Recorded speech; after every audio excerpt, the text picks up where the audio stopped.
do you have any recommendations, nutritional or otherwise, to facilitate increased metabolism and overall health?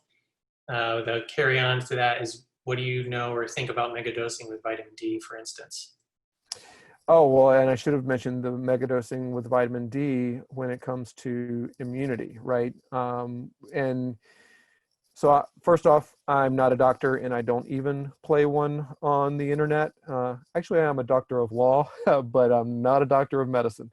And so what that means is that, consult your physician for kind of advice on this issue. But I certainly am a big fan of supplementing with vitamin D in the form of both vitamin D3, also exposure to UV light, if you can get UV light exposure.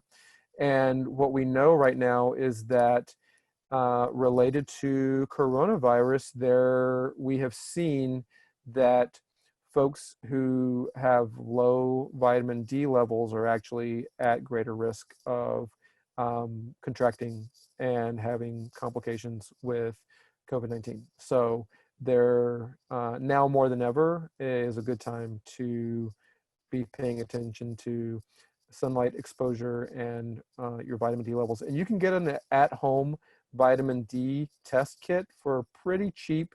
If you Google it, you should find one pretty easily. They're probably about $60. You shouldn't even have to go to a doctor to do it.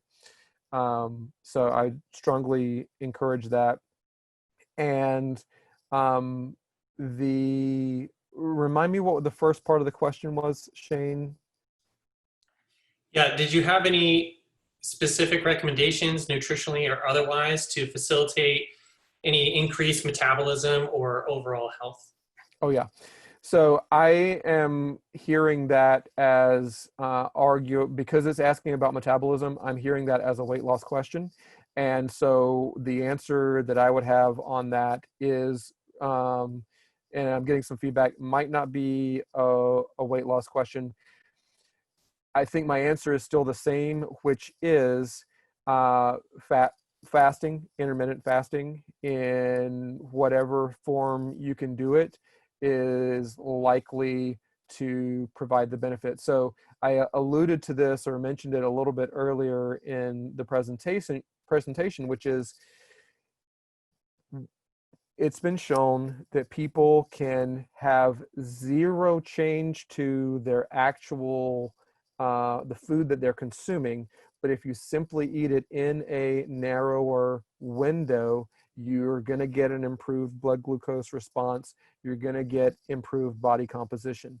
So now what I can tell you is, if you're not fat adapted, meaning if your body has been trained to rely primarily on glucose, carbohydrates as fuel, and you're not able to burn fat as fuel quite yet, then intermittent fasting could be a little bit difficult for you, but it's doable. You just got to do it. It's just like anything else. You want to learn to play the guitar, you just got to play the guitar, practice the guitar.